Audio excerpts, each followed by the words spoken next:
ನಮಸ್ಕಾರ 24x7 ಕರ್ನಾಟಕ.comಗೆ ಸ್ವಾಗತ ಸುಸ್ವಾಗತ. ನಾನು ಪ್ರದೀಪ್. ನಾವು ಬಂದಿರೋಂಥದ್ದು ಚಾಮರಾಜನಗರ ಜಿಲ್ಲೆಯ ಗುಂಡ್ಲುಪೇಟೆ ತಾಲೂಕಿನ ಪುರಸಭೆಯ ಸದಸ್ಯರನ್ನ ಭೇಟಿ ಮಾಡಲು. ಬನ್ನಿ, ಅವರ ರಾಜಕೀಯ ಚಿಂತನೆ ಕುರಿತು ಒಂದು ಕಿರು ಪರಿಚಯ ಮಾಡಿಕೊಳ್ಳೋಣ. ಸರ್ ನಮಸ್ತೆ. ಸರ್ ನಮಸ್ಕಾರ. ಸರ್ ನಿಮ್ಮ ಪೂರ್ತಿ ಹೆಸರು ಸರ್? ಎಸ್ ಗೋವಿಂದರಾಜನ್. ಸರ್ ಯಾವ ಪುರಸಭೆಯಿಂದ ಆಯ್ಕೆಯಾಗಿದ್ದೀರಾ ಸರ್? ಗುಂಡ್ಲುಪೇಟೆ ಪುರಸಭೆ. ಎಷ್ಟನೇ ವಾರ್ಡಿಂದ ಆಯ್ಕೆಯಾಗಿದ್ದೀರಾ ಸರ್? ಮೂರನೇ ವಾರ್ಡಿಂದ ಆಯ್ಕೆಯಾಗಿದ್ದೀರಾ ಸರ್. ಇದೇ ಮೊದಲನೇ ಬಾರಿ ಆಯ್ಕೆಯಾಗಿದ್ದೀರಾ ಸರ್? ನಿಮಗೆ ಹೇಗೆ ಅನಿಸ್ತಾ ಇದೆ ಸರ್ ಈ ರಾಜಕೀಯ? ಇದೇ ಮೊದಲ ಬಾರಿಗೆ ನಾನು ನೇರವಾಗಿ ಪುರಸಭೆ ಎಂಟರ್ ಆಗಿರೋದು. ಹಿಂದೆ ಬರಬೇಕಾಗಿತ್ತು, ಅದು ಹಿಂದೆ ಹೋಗಲಿಲ್ಲ. ಅದು ನನ್ನ ಹೆಂಡತಿ ನಿಂತಿದ್ದು, ಅವಳು 12 ಓಟು ಸೋತು. ಅವಾಗ ಏನಾಗಿತ್ತು, ಡಿವಿಷನ್ ನಿಂತಿತ್ತು. ನಮ್ಮ ಮೊದಲನೇ ವಾರ್ಡಲ್ಲಿ ಈ ವಾರ್ಡ್ ಇದೆ, ಮೂರನೇ ವಾರ್ಡು. ಇದರಲ್ಲಿ 480 ಓಟಿಗೆ ನನ್ನ ಹೆಂಡತಿಗೆ 460 ಓಟ್ ಬಂದಿತ್ತು. ಅದು ಮಿಕ್ಕಿದ 2 ಓಟು ಮುಸ್ಲಿಂ ಏರಿಯಾ, ಹಾಗಾಗಿ ಕಮ್ಮಿ ಆಗ್ಬಿಟ್ಟು ಟೋಟಲಿ 12 ಓಟಿಗೆ ನನ್ನ ಹೆಂಡತಿ ಸೋತು. ಫಸ್ಟ್ ಟೈಮ್ ನಾವು 1983ರಲ್ಲಿ ಎಲೆಕ್ಷನ್ ಇತ್ತಿದ್ದಾಗ ಅದು ಅವಾಗ ನಾನು ಹೆಂಡತಿ ನಿಲ್ಲಿಸಿದೆ. ಬಟ್ ಈ ಸತಿ ಜನ ಬಂದು ನನ್ನ ನಿಂತ್ಕೋಬೇಕು ಅಂತ ಫೋರ್ಸ್ ಮಾಡಿ, ನಮ್ಮ ವಾರ್ಡಿನ ಜನ ಅವರು ಭಾಳ ಪ್ರೀತಿಯಿಂದ ನನ್ನನ್ನು ನಾವು 3 ಪೈಸೆ ಖರ್ಚು ಮಾಡದೇ ಗೆದ್ದಿರುವಂಥ ವ್ಯಕ್ತಿ. ನಮ್ಮ 23 ವಾರ್ಡಲ್ಲಿ ಏನು ಖರ್ಚು ಮಾಡದೇ ಗೆದ್ದಿರೋ ವ್ಯಕ್ತಿ ಒಬ್ಬನೇ. Okay sir. ನಮ್ಮ ವಾರ್ಡಿನ ಜನ ಹೇಗೆ ಅಂದರೆ, ಅವ್ರಿಗೆ ಯಾರು ಕೆಲಸ ಮಾಡ್ತಾರೋ ಆ ಜನ ಬೇಕು ಅಂತ ಲೆಕ್ಕ ಹಾಕಿ ಮಾಡೋದು. Okay sir. ಸರ್ ನೀವು ಇದೇ ಮೊದಲನೇ ಬಾರಿ ಗೆದ್ದಿದ್ದೀರಾ ಸರ್? ನಿಮಗೆ ಗೆದ್ದಂಥ ಸಂದರ್ಭದಲ್ಲಿ ಒಟ್ಟು ಮತ ಅಂತ ಎಷ್ಟು ಬಂದಿತ್ತು ಸರ್? ನನಗೆ ಒಟ್ಟು ಟೋಟಲ್ ಆಗಿ ಮತ ಚಲಾಯಿಸಿದ್ರೆ 500 ಓಟು.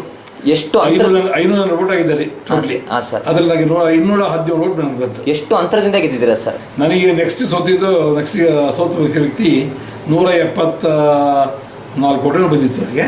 ಸರ್ ಅದೇ ಸೇರ್ಪಟ್ಟು ಒಂದು 40 ಓಟ್ಲಿ. Okay sir. ಸರ್ ನೀವು ಯಾವ ಪಕ್ಷಕ್ಕೆ ಒಂದು ಬೆಂಬಲ ನೀಡ್ತಾ ಇದ್ದೀರಾ ಸರ್? ಬಿಜೆಪಿ. ಸರ್ ಈ ರಾಜಕೀಯ ಒಡನಾಟ ಅಂತ ನಿಮಗೆ ಒಂದು ಎಷ್ಟು ವರ್ಷದಿಂದ ಇರ್ಬೋದು ಸರ್? ನಮಗೆ ಮೊದಲು ನಾಗರತ್ನವ್ರು ಇದ್ರು, ಅವ್ರು ನೆಕ್ಸ್ಟ್ ಶಿವರುದ್ರಪ್ಪ ಅಂತಿದ್ರು, ಮಹದೇವ ಪ್ರಸಾದ್ ಇದ್ರು. ನಮ್ಮಲ್ಲಿ ಈಗ ನಿರಂಜನ್ ಕುಮಾರ್ ಅಂತ ಇದ್ದಾರೆ. ಅವ್ರನ್ನ ನಿಮ್ಮೇಲೆ ಮಾಡಲೇಬೇಕು ಅಂತ ಹಾಕಿದ್ದೀವಿ. ಬದಲಾವಣೆ ಮಾಡಬೇಕು ನಮ್ಮ ತಾಲೂಕಲ್ಲಿ ಬದಲಾಯಿಸ್ತೀವಿ. ಈ ತಾಲೂಕಲ್ಲಿ ಹೇಗಾಗಿದ್ರೆ, ಈ ತಾಲೂಕಿನ ಬಗ್ಗೆ ಇಲ್ಲಿಂದ ಬಂದಂಥ MLAಗಳು ಮರೆತುಬಿಡ್ತಿದ್ರು. ಗುಂಡ್ಲುಪೇಟೆ ಆಚೆ ಹೋದಾಗ ಗುಂಡ್ಲುಪೇಟೆ ಇದೇ ಮರೆತುಬಿಡೋರು. ನಮ್ಮ ಆಸೆ ಏನಪ್ಪ ಅಂತ ಹೇಳಿದ್ರೆ, ಗುಂಡ್ಲುಪೇಟೆ ತಾಲೂಕು ಮಿಕ್ಕಿ ಎಲ್ಲ ತಾಲೂಕಿನ ಮೈಸೂರು ಜಿಲ್ಲೆಯಲ್ಲಿ ಮೊದಲು ಮೈಸೂರು ಜಿಲ್ಲೆ, ಈಗ ನಗರ ಜಿಲ್ಲೆ.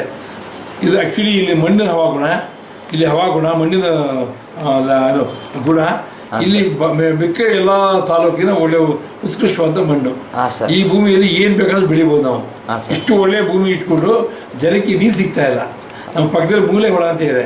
ಮೂಲೆ ಹೊಳೆಯಿಂದ ನಮ್ಮ ತಾಲೂಕು ನೀರು ಹಾಯಿಸ್ಬೇಕು ಅಂತ ಭಾಳ ಆಸೆ. ಇದಕ್ಕಾಗಿ MLA ಆಗಬೇಕು ಅಂತ ಇದ್ದೆ.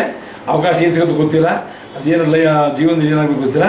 ಆಸೆ ಅಂತೂ ಗುಂಡ್ಲುಪೇಟೆ ತಾಲೂಕಲ್ಲಿ ನಾವು ಹುಟ್ಟಿ ಬೆಳೆದಕ್ಕೋಸ್ಕರ ನಮ್ಮ ತಾಲೂಕಿನ ಜನಕ್ಕೆ ಅನುಕೂಲ ಮಾಡ್ಕೊಳ್ಬೋದು ಆಸೆ ಇದೆ. Okay sir. ಸರ್ ನೀವು ಈ ರಾಜಕೀಯ ಬಿಟ್ಟು ನೀವು ಯಾವುದಾದ್ರೂ ಸಂಘ ಸಂಸ್ಥೆಗಳಲ್ಲಿ ಗುರುತಿಸ್ಕೊಂಡಿದ್ದೀರಾ ಸರ್? ನಾನು actually Bharat petrol dealer association, Bharat petrol dealer ನಾನು ಕಳೆದ 37 ವರ್ಷದಿಂದ ಡೀಲರ್ಸ್ ಅಸೋಸಿಯೇಷನ್ಗೆ ಮೈಸೂರು, ಮಂಡ್ಯ, ಚಾಮರಾಜ 3 ಡಿಸ್ಟ್ರಿಕ್ಟ್ಗೆ ನಾನು ಈ ಮೈಸೂರು, ಮಂಡ್ಯ, ಚಾಮರಾಜ ರೀಜನ್ಗೆ ನಾನು ಪೆಟ್ರೋಲಿಯಂ ಡೀಲರ್ಸ್ ಅಸೋಸಿಯೇಷನ್ಗೆ ಭಾರತ್ ಪೆಟ್ರೋಲ್ ಪ್ರೆಸಿಡೆಂಟ್ ಕೂಡ, ಅದರಲ್ಲೂ ಕೂಡ ಪ್ರೆಸಿಡೆಂಟ್ ಆಗಿದೆ. 4 ವರ್ಷದಿಂದ ನಾನು ಬದಲಾವಣೆ ಮಾಡೋ ಜನ ಇಷ್ಟಪಟ್ಟು ಭಾಳ ಇಷ್ಟಪಟ್ಟು ನನ್ನ ಜಾತಿ ಗೀತಿ ಲೆಕ್ಕ ಹಾಕ್ತಾರೆ, ಗೋವಿಂದರಾಜನ್ ಲೆಕ್ಕ ಹಾಕಿದ್ದಾರೆ. ನಾನು ಎಲ್ಲರ ಮಧ್ಯೆ ಬೆಳೆದಂಥ ವ್ಯಕ್ತಿ. Okay sir. ಸರ್ ಅದಾದ ನಂತರ ಇನ್ಯಾವುದಾದ್ರೂ ಸಂಸ್ಥೆ? ನಾನು ಹಿಂದೆ ಒಂದು 6 ವರ್ಷ ಮಲ್ಲಯ್ಯನಪುರ ಸೇವಾ ಸಹಕಾರ ಸಂಘ ಅಂತ, ಅದರಲ್ಲಿ ನಾನು 6 ವರ್ಷ ಅಧ್ಯಕ್ಷ ಆಗಿದೆ. ಆ ಏರಿಯಾ ಜನಕ್ಕೆಲ್ಲ ಸಾಕಷ್ಟು ಬಾವಿ, ಪಂಪ್ ಸೆಟ್ಟು ಎಲ್ಲ ಹಾಕ್ಸ್ಕೊಡುತ್ತೆ ಕೆಲಸ ಮಾಡಿದೆ. ಆ ಜನ ತುಂಬ ಖುಷಿಯಾಗ್ಬಿಟ್ಟಿದ್ರು. ಅಲ್ಲೂ ಕೂಡ ಹಾಗೆಯೇ ನಾವು ಭಾಳ ಮಿನಿಮಮ್ ಮೈನಾರಿಟಿ ಜನ ನಾವು. ಆ ಜನ ನಮ್ಗೆ ಗುರುತಿಸೋದು ಅವರಾಗಿ ಎಲ್ಲರ ಮಧ್ಯೆ ಬೆಳೆದವನು. ನಮ್ಮ ಜಾತಿ ಮತ ಗೊತ್ತಿಲ್ಲ. ನಾನು ಗೋವಿಂದರಾಜನ್ ಅಂತ. ನಾನು ಬ್ರಾಹ್ಮಣಾದಾಗ ಗೋವಿಂದ ಅಂತಿದೆ. ನನ್ನ ನಾಯಕರು ಹೊಟ್ಟೆ ಗೋವಿಂದ ನಾಯಕ ಆಗಿರ್ತಿದೆ. ಗೌಡ್ನ ಹೊಟ್ಟೆ ಗೋವಿಂದ ಗೌಡ ಆಗಿರ್ತಿದೆ.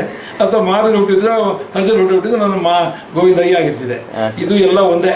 ಎಲ್ರಿಗೂ ಕೆಂಪು ರಕ್ತ ಇರೋದು, ಎಲ್ರಿಗೂ ಒಂದೇ ಗಾಳಿ, ಒಂದೇ ಸೂರ್ಯ, ಒಂದೇ ಮಣ್ಣು. ನಮ್ಮಲ್ಲಿ ಏನಾಗಿದೆ ಅಂದರೆ, ಎಲ್ಲಿ ನಿಮಗೆ ಪಾವರ್ಟಿ ಮತ್ತು ಇಲಿಟ್ರಸಿ ಇದೆಯೋ ಅಲ್ಲಿ ಜಾತಿ ಬರ್ತದೆ. ಎಲ್ಲಿ ಅನುಕೂಲವಾಗಿರ್ತಾರೋ ಲಿಟ್ರಸಿ ಇರ್ತದೋ ಅಲ್ಲಿ ಜಾತಿ ಬರಲ್ಲ. ಏನಾಗಿದೆ ಅಂದರೆ, ಕೆಲವರು ಇವಾಗ ಅರ್ಧಂಬರ್ಧ ವಿದ್ಯಾವಂತರು ಅವ್ರು ಏನು ಮಾಡ್ತಾರೆ ಅಂದರೆ, ಜಾತಿ ಮುಂದೆ ಅವ್ರು ಮುಂದೆ ಬರ್ತಾರೆ ಅಷ್ಟೇ. ಅವ್ರು ಮಾತ್ರ ಮುಂದೆ ಬರಬೇಕು, ಮಿಕ್ಕವರು ಹಾಗೆ ಇರಬೇಕು. ಜಾತಿ ಹೆಸರು ಮುಂದೆ ಬರ್ತಾರೆ, ಅವ್ರ ಜಾತಿ ಜನಕ್ಕೆ ಅನುಕೂಲ ಮಾಡಿಕೊಡ್ತಾ ಇಲ್ಲ. ನಾನು BSc ಮಾಡಿದ್ದು 69 ಇಸ್ವಿನಲ್ಲಿ. Okay sir. ಸರ್ ಅದನ್ನ ಇದಾದ ನಂತರ ಇನ್ನೂ ಯಾವುದಾದ್ರೂ ಹೆಚ್ಚಿನ ಒಂದು ಅಭಿವೃದ್ಧಿ ಸಂಸ್ಥೆ ಸಂಘದಲ್ಲಿ ಗುರುತಿಸ್ಕೊಂಡಿದ್ದೀರಾ ಸರ್ ನೀವು? ನಾನು ಸೇವಾ ಸಹಕಾರ, ಇದು ರೆಡ್ ಕ್ರಾಸ್ ಸೊಸೈಟಿ ಇದೆ, ಅಧ್ಯಕ್ಷ ಇದೆ. ಭಾರತ ಸೇವಾದಲ್ಲಿ ನಾನು ಅಧ್ಯಕ್ಷ. ಮತ್ತೆ ಈಗ ಡಿವೈನ್ ಸೊಸೈಟಿ ಆಫ್ ಇದೆಯಲ್ಲ, ಸಾಲಿಗ್ರಾಮ ಇದೆಯಲ್ಲ, ಅದಕ್ಕೆ ಗುಂಡ್ಲುಪೇಟೆ ಶಾಖೆಯಿಂದ ನಾನು ಗೌರವಾಧ್ಯಕ್ಷ. ಸರ್ ಅದಾದ ನಂತರ ಸರ್ VSS ಅದೈತಲ್ಲ BSS ಅಂತ ಅಧ್ಯಕ್ಷ. ಓಕೆ ಸರ್, ಇದ್ರಲ್ಲೂ ಕೂಡ ಒಂದು ಸಂಘ ಸಂಸ್ಥೆಗಳಲ್ಲೂ ಕೂಡ ಗುರುತಿಸ್ಕೊಂಡು ಹೋಗಿದ್ದಾರೆ ಸರ್. ಸರ್ ನಿಮಗೆ ಈಗಷ್ಟೇ 1 ವರ್ಷ ಕಾಲಾವಧಿ ಕಳೀತಾ ಬರ್ತದೆ ಸರ್ ಈ ಪುರಸಭೆಗೆ. ಸರ್ ಈ 1 ವರ್ಷ ಕಾಲದಲ್ಲಿ ನಿಮ್ಮ ವಾರ್ಡಿಗೆ ಯಾವ ರೀತಿ ಒಂದು ಹೆಚ್ಚಿನ ಅಭಿವೃದ್ಧಿ ಕೆಲಸಗಳನ್ನ ಮಾಡಿಸಿದ್ದಾರೆ ಸರ್? ನಮ್ಮಲ್ಲಿ ಏನಾಗಿದೆ ಅಂದರೆ ನಮ್ಮ ತಾಲೂಕು ಟೌನ್ ವಾರ್ಡ್ಗೆ ನೀರೇ ಬರ್ತಾ ಇರಲಿಲ್ಲ, ಜನ ಒದ್ದಾಡ್ತಾ ಇದ್ವಿ ನೀರಿಗೆ. ಈಗ ನನ್ನನ್ನು ಎಲೆಕ್ಟ್ ಮಾಡಿದ ಮೇಲೆ ನಾನು ಅವರ ಸೇವಕನಾಗಿ ಪೂರ್ಣ ಮಾಡಿದ ಕೆಲಸ ಮಾಡ್ತಾ ಇದ್ದೀನಿ. ಅವ್ರು ಸಂತೋಷ ಪಡ್ತಾ ಇದ್ದಾರೆ. ಅಷ್ಟೇ ಬೇಕಾಗಿದ್ದಾರಪ್ಪ ಅಂದರೆ ಅವರು ಇದು ಪಬ್ಲಿಕ್ ಸ್ಕೂಲ ಭಾಳ ಇಷ್ಟಪಟ್ಟು ಅವರೇ ನಿಂತ್ಕೊಂಡು ನನಗೆ ಕೆಲಸಿದ್ದು. ಹಾಗಾಗಿ ನನ್ನ ಕೆಲಸ ಏನು ಮಾಡಬೇಕು ಆ ಕೆಲಸನ ಗೊತ್ತಲ್ಲ, ಮುನ್ಸಿಪಾಲಿಟಿ ಏನು ಮಾಡಬೇಕು ಗೊತ್ತಾ, ಭಾಳ ಬಚ್ಚಲಿಗೆ ಕ್ಲೀನ್ ಮಾಡಿಸೋದು, ರಸ್ತೆ ಕ್ಲೀನ್ ಮಾಡಿಸೋದು, ರಸ್ತೆ ಸಹಿಗಿರ್ಬೇಕು, ಇದೇ ಕೆಲಸ ಅಷ್ಟೇ, ಬೇರೆ ಏನು ಇರೋದಿಲ್ಲ. ಇಂಥ ಕೆಲಸ ಮಾಡೋ ಉದ್ದೇಶ ಏನಪ್ಪ ಅಂದರೆ ಮೈನಾರಿಟಿ ಬೆಳೆದ ಸಂಬಂಧಿ ಏನು 0 ಲೆವೆಲಿಂದ ನಾವು ಬೆಲೆಗೆ ಬರ್ತಾ ಇದ್ದೀವಿ. ನಮ್ಮ ಯಡಿಯೂರಪ್ಪ ಹೇಳಿದಲ್ಲ, ಅವರನ್ನು ಈಗ ಕೌನ್ಸಿಲರ್ ಆಗಿದೆ, ಪ್ರೆಸಿಡೆಂಟ್ ಆಗಿದೆ ಅಂತ. ನಾನು ಏನಾಗಿದೆ ಗೊತ್ತಿಲ್ಲ, ಅದು ಒಟ್ಟು ನಾನು ಈಗ ನನ್ನ ಜನ ಕೌನ್ಸಿಲರ್ ಮಾಡಿದ್ದಾರೆ, ಅವರಿಗೆ ಆಭಾರಿಯಾಗಿದ್ದೀನಿ. ನನ್ನ ವಾರ್ಡ್ ಜನರಿಗೆ ಭಾಳ ಆಭಾರಿಯಾಗಿದ್ದೀನಿ, ನಮ್ಮ ಟೌನ್ ಜನರಿಗೆ ನಾನು ಆಭಾರಿಯಾಗಿದ್ದೀನಿ. ನಮ್ಮ ಮುಂದಕ್ಕೆ ಅನುಕೂಲ ಆಗ್ಬೋದು. ನನ್ನ ಮುಖಾಂತರ ಜನಕ್ಕೆ ಅನುಕೂಲ ಸೇವೆ ಮಾಡಬೇಕು ಅಂತ ಅವಕಾಶ ಸಿಕ್ಕಿದ್ರೆ ಖಂಡಿತವಾಗಿ ಮಾಡ್ತೀವಿ, ನಿಷ್ಕಲ್ಮಶವಾಗಿ ಮಾಡ್ತೀವಿ. ನಮಗೆ ಇದರಲ್ಲಿ ಏನೋ ಹಣಕ್ಕೋಸ್ಕರ ಮಾಡಿದಂಥವೆಲ್ಲ ಇದು ನನ್ನಿಂದ ಕೈ ದುರ್ಖರ್ಚು ಮಾಡಿ ವ್ಯವಹಾರ ಮಾಡ್ತೀವಿ. ನಮ್ಮ ಪಬ್ಲಿಕ್ ಮನಿ ಬೇಕಾಗಿಲ್ಲ. ಪಬ್ಲಿಕ್ ಮನಿ ಅಂತ ಹೇಳಿದ್ರೆ ನಾವು ಅದನ್ನು ಬೇರೆ ಲೆಕ್ಕ ಹಾಕ್ತೀವಿ. ಒಂದು ಸತಿ ನಾನು ರಾಜ್ಕುಮಾರ್ ಇಟ್ಟು ಒಟ್ಟಿಗೆ ನಾವು ಮಡ್ರಾಸ್ ಹೋದ್ವಿ. ಅವಾಗ ನಾನು ಇಬ್ಬರು ಫ್ಲೈಟ್ಗೆ ಹೋದ್ವಿ. ಸಿಂಗ್ ಮಾತಾಡ್ತಿದ್ದಾರೆ, ಏನು ನಾನು ಬರ್ತಾರೆ ರಾಜ್ಕುಮಾರ್ ಸಾಹೇಬ್ರೆ ನೀವೇ ರಾಜಕೀಯ ಬರಬಾರ್ದು ಅಂತ ಅವ್ರು ಹೇಳಿದ್ರು. ನಾನು ರಾಜಕೀಯ ಮಾಡೋಕೆ ಹೋದರೆ ಅಕ್ಕಪಕ್ಕದ ಜನ ಅವರು ಪಾಯ್ಕಾನೆ ತಿನ್ಬಿಟ್ಟು ನನ್ನ ಬಾಯಿ ಬೆಳೀತಾರೆ, ಅದಾಗಬಾರ್ದು ಅನ್ನೋಕ್ಕೋಸ್ಕರ ನಾನು ಬರಲಿಲ್ಲ ಅಂತ. ನಮಗೂ ಆಸೆ ಏನಪ್ಪ ಅಂದರೆ ನಮಗೆ ಇನ್ನೊಬ್ಬರು ನೀರು ಬೇಕಾಗಿಲ್ಲ. ಅವಕಾಶ ಇತ್ತೋ ಅಧಿಕಾರ ಇದೆಯಾ ಅಥವಾ ಏನು ಸಿಗುತ್ತೋ ಅದನ್ನು ನಮ್ಮ ನಿಷ್ಕಲ್ಮಶವಾಗಿ ನಮ್ಮ ಜನ ತಲುಪಿಸ್ಬೇಕು. ನಮ್ಮ ಜನತೆ ನಮ್ಮ ನಂಬಿಕೊಂಡ್ರು ಜನ ನಮ್ಗೆ ಯಾರು ನಮ್ಮ ಬಗ್ಗೆ ಒತ್ತಾಯ ಕೊಡ್ತಾರೋ ಅವ್ರು ಒಳ್ಳೇದಾಗಬೇಕು, ಅವರು ಚೆನ್ನಾಗಿ ಬಾಳಬೇಕು. ನಮ್ಮ ತಾಲೂಕು ಎಲ್ಲ ತಾಲೂಕಿನ ಚೆನ್ನಾಗಿ ಬೆಳಿಬೇಕು ಅಂತ ಆಸೆ. Okay sir. ಸರ್ ನಿಮಗೆ ಇನ್ನೂ 4 ವರ್ಷ ಕಾಲಾವಧಿ ಇದೆ ಸರ್. ಈ 4 ವರ್ಷ ಕಾಲಾವಧಿಯಲ್ಲಿ ನಿಮ್ಮ ವಾರ್ಡ್ಗಳು ಇನ್ನೂ ಯಾವ ರೀತಿ ಒಂದು ಹೆಚ್ಚಿನ ಅಭಿವೃದ್ಧಿ ಮಾಡಬೇಕು ಅಂತ ಯೋಜನೆಗಳನ್ನು ಹಾಕ್ಕೊಂಡಿದ್ದಾರೆ ಸರ್? ನನ್ನ ವಾರ್ಡಲ್ಲಿ ಪ್ರತಿ ರೋಡು ಕೂಡ ಪೂರ್ಣವಾಗಿ ಟಾರ್ ರೋಡ್ ಆಗಬೇಕು ಮತ್ತು ಕೆಲವು ರಸ್ತೆ ಸಿಮೆಂಟ್ ರೋಡ್ ಆಗಬೇಕು. ನಮ್ಮ ಜನಕ್ಕೆ 24 ಗಂಟೆ ನೀರು ಬರಬೇಕು. ಯಾವ ಬಚ್ಚಲು ಕೂಡ ಪೂರ್ಣವಾಗಿ ನೀರು ನಿಲ್ಲದೇ ಮುಂದಕ್ಕೆ ಹೋಗಬೇಕು. ಇಷ್ಟಂತೂ ಖಂಡಿತವಾಗಿ ಮಾಡೇ ಮಾಡ್ತೀವಿ. ಈ 4 ವರ್ಷದಲ್ಲಿ ನಾನು 4 ವರ್ಷ ಇಳಿಬೇಕಾದ್ರೆ ನನ್ನ ವಾರ್ಡಲ್ಲಿ ಯಾವುದೂ ಕೆಲಸ ಇರಬಾರ್ದು, ಪಬ್ಲಿಕ್ ಸಂಬಂಧಪಟ್ಟಾಗೆ ಅಂತ ಮಾಡಬೇಕು ಅಂತ ಆಸೆ ಇದೆ. ಇದಕ್ಕೆ ಎಲ್ಲರೂ ಒತ್ತಾಯ ಮಾಡ್ತೀನಿ ನಾನು. Okay sir. ಸರ್ ನೀವು ರಾಜಕೀಯಕ್ಕೆ ನಿಮಗೆ ಬೆನ್ನೆಲುಬಾಗಿ ನಿಂತ್ಕೊಂಡು ಯಾರಾದರೂ ಗುರುಗಳು ಅಂತ ಯಾರಾದರೂ ಇದ್ರೆ ಸರ್ ನಿಮಗೆ? ನಮ್ಗೆ ಏನಾಗಿದೆ ಅಂತ ಹೇಳಿದೆ ನಮಗೆ ನಮ್ಮ ಲೋಕಲಿ ನಮ್ಮ ವಾರ್ಡಲ್ಲಿ ಅವರು ನಾಗಲಿಂಗಪ್ಪ ಅಂತ, ಅವರು ರಿಟೈರ್ಡ್ ಎಂಪ್ಲಾಯಿ, ಸರ್ಕಾರಿ ಎಂಪ್ಲಾಯಿ, ಮಾದೇಗೌಡರು ಅಂತ ಇಬ್ಬರೇ ವಯಸ್ಸಾದವರು ನನ್ನ ಜೊತೆ ಬಂದು ನಮ್ಮ ವಾರ್ಡಲ್ಲಿ ಬನ್ನಿ ಅಂತ ಹೋಗಿ ಎಲ್ಲರ ಮನೆಗೆ ಸುತ್ತಾಡ್ಕೊಂಡು ಬಂದ್ವಿ. ಅವರು ಇಬ್ಬರೇ ನಿಂತಿದ್ದ ಜೊತೆಲಿ ಮಿಕ್ಕವರು ಇಲ್ಲಿ ಮಹದೇವಪ್ರಸಾದ್ MLA ಅವ್ರ ಜೊತೆ ಎದುರುಗಡೆ ವಿರೋಧ ಮಾಡೋಕ್ಕೆ ಕೊಡ್ತಾಯಿದ್ರು. ಆದರೆ ಇಬ್ಬರು ವಯಸ್ಸಾದವರು ನಮ್ಮ ಭಾಳ ಅನುಕೂಲ ಆಗಬೇಕು ಅಂಥೇಳಿ ನಮ್ಮನ್ನು ಗೆಲ್ಲಿಸಿದ್ರು. ಬೇರೆ ನಮ್ಮ ಒಟ್ಟು 500 ಓಟಲ್ಲಿ ನಾವು KJP ಇದ್ದಿದ್ದು ನನಗೆ 217 ಓಟು, BJP ನನಗೆ 70 ಓಟು, ಕಾಂಗ್ರೆಸ್ 217, 174 ಓಟು, ಇನ್ನೊಬ್ಬರು ಪಕ್ಷೇತರಿಗೆ 10 ಓಟ್ ಬಂದಿತ್ತು. ಹಾಂ ಸರ್. Okay sir. ಸರ್ ನಿಮಗೆ ರಾಜಕೀಯಕ್ಕೆ ನೀವು ಏನೊಂದು ಉದ್ದೇಶ ಇಟ್ಕೊಂಡು ಪ್ರವೇಶ ಮಾಡಿದ್ದೀರಾ ಸರ್? ನಮ್ಮ ಉದ್ದೇಶ ಸೇವೆ ಅಷ್ಟೇ. ನಮಗಿದು ಏನೂ ಬೇಕಾಗಿಲ್ಲ, ಸ್ವಂತಕ್ಕೆ ಏನೂ ಬೇಕಾಗಿಲ್ಲ. ಭಗವಂತ ನನಗೆ ಅನುಕೂಲ ಕೊಟ್ಟಿದ್ದಾರೆ. ನನಗೆ ಭಾರತ ನುಡಿರೋದು ಮತ್ತು ನಾನು 35 ವರ್ಷ ಫರ್ಟೈಸರ್ ಡೀಲರಾಗಿ ವರ್ಕ್ ಮಾಡಿದ್ದೀನಿ. ಈ ತಾಲೂಕು ಯಾವ ಮೂಲೆ ಹೋಗಿ ಗೋವಿಂದ ಗೊತ್ತಾ ಗೊಬ್ಬರ ಇಟ್ಟಿದ್ದಲ್ಲ, ಈ ಪೆಟ್ರೋಲ್ ಬಗ್ಗೆ ಇದೆಯಾ ಅಂತ ಹೇಳ್ತಾನೆ ನಿಮಗೆ. ಈ ತಾಲೂಕು ಈ ಜಿಲ್ಲೆಯಲ್ಲಿ ಹೈಯೆಸ್ಟ್ ಸೆಲ್ಲಿಂಗ್ ಡೀಲರ್ ನಾನು, ಭಾಳ ಪೆಟ್ರೋಲಿಯಂ ಡೀಲರ್ಸಲ್ಲಿ.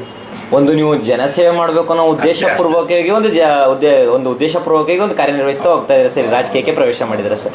ಸರಿ, ರಾಜಕೀಯಕ್ಕೆ ನಿಮ್ಮ ಮನೆತನದಲ್ಲಿ ನೀವೇ ಮೊದಲಿಗಲ್ಲ, ನಿಮ್ಮ ಮನೆತನದ ಹಿರಿಯರು ಮೊದಲೇ ಪ್ರವೇಶ ಮಾಡಿದ್ದಾರೆ? ತಂದೆಯವರು PLD ಬ್ಯಾಂಕ್ ಸದಸ್ಯರಾಗಿದ್ದರು. ಹಾಂ ಸರ್. ಡೈರೆಕ್ಟರ್ ಆಗಿದ್ದರು. ಹಾಂ ಸರ್. ನಂತರ ನಮ್ಮ ತಾತ ಸಂಪತ್ತು ಹೆಂಗಾರ್ತಿದ್ರು, ಅವ್ರು ಈ ತಾಲೂಕಲ್ಲಿ ಬೆಂಚ್ ಮ್ಯಾಜಿಸ್ಟ್ರೇಟ್ ಆಗಿದ್ರು. ಈ ತಾಲೂಕು ಮೊದಲು ಬಸ್ ತಂದೋದೇ ನಮ್ಮ ತಾತ, ಮೊದಲು ಬ್ಯಾಂಕ್ ಇಟ್ಟೋದೇ ನಮ್ಮ ತಾತ. ಅವರು ಆ ಕಾಲದಿಂದ ರಕ್ತ ಏನೋ ಹಾಗೆ ಸ್ವಲ್ಪ ಹಂಚ್ಕೊಂಡ್ಬಂದಿದೆ ಕಾಣುತ್ತೆ. ಈ ಕಾಲದಲ್ಲೂ ಅವಕಾಶ ಸಿಕ್ಕಿದೆ.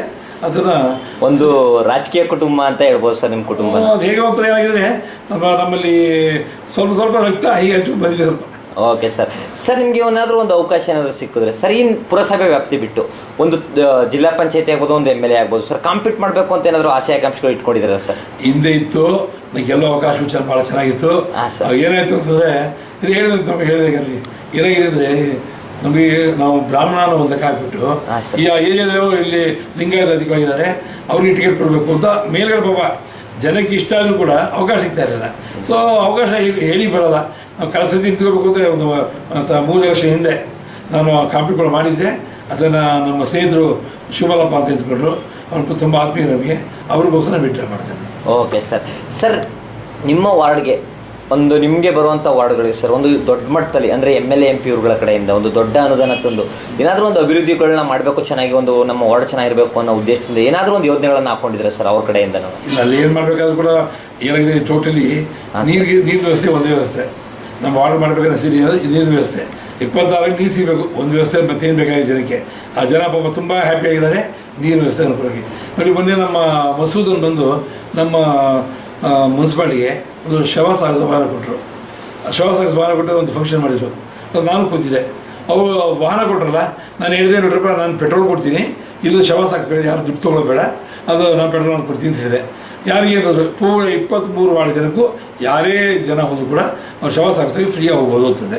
ನಮ್ಮ ಅಧ್ಯಕ್ಷರು ಕೂಡ ಅದಕ್ಕೆ ಇಮಿಡಿಯೇಟ್ ಒತ್ತಾಯ ಕೊಟ್ಟು ಅವ್ರು ಹೇಳಿದ್ರು, ನಮ್ಮಲ್ಲಿಂದ ನಮ್ಮ ಟೌನಲ್ಲಿ ಯಾರೇ ಸತ್ರು ಕೂಡ, ಯಾವುದೇ ವಾರ್ಡಲ್ಲಿ ಸತ್ರು ಕೂಡ ಅವ್ರಿಗೆ ಪೂರ್ಣವಾಗಿ ಫ್ರೀಯಾಗಿ ಶವ ಸಾಗಿಸುವಂಥ ವ್ಯವಸ್ಥೆ ಮಾಡಿದ್ವಿ.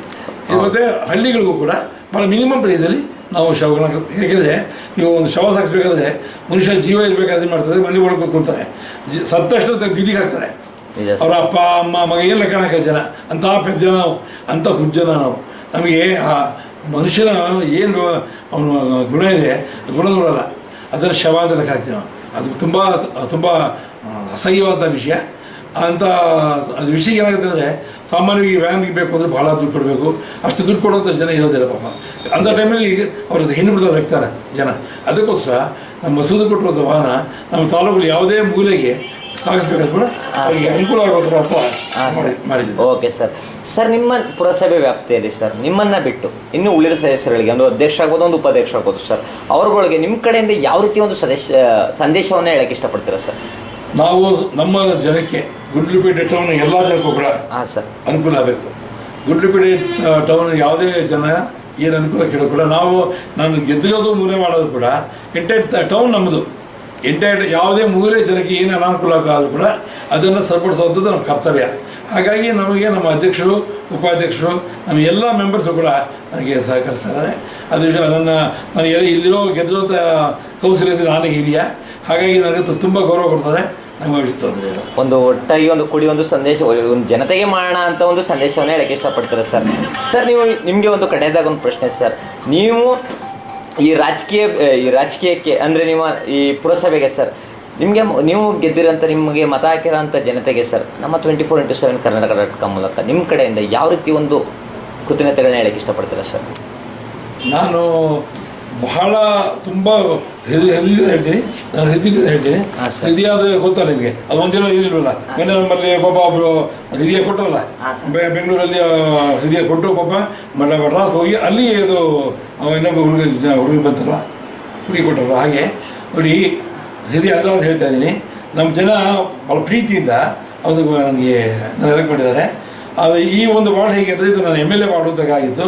MLA ಯಾರು ಹೇಳ್ತೋ ಅವ್ರು ಓಟ್ ಕೊಡ್ತಾರೆ ಅಂತ ಜನ ಹೇಳ್ಕೊಳ್ತಾಯಿದ್ರು. ಆ ವಾರ್ಡಲ್ಲಿ ನನ್ನ ಪೂರ್ಣ ಓಟ್ ಕೊಟ್ಟು ನನಗೆ ಗೆಲ್ಲಿಸಿದ್ದಾರೆ. ನನಗೆ ಗೆಲ್ಲಿಸಿದ ತಕ್ಷಣ ಪ್ರತಿಯೊಬ್ಬರ ಮನೆಗೆ ಹೋಗಿ ನಾನು ಅವ್ರಿಗೆ ಥ್ಯಾಂಕ್ ಮಾಡಿದೆ.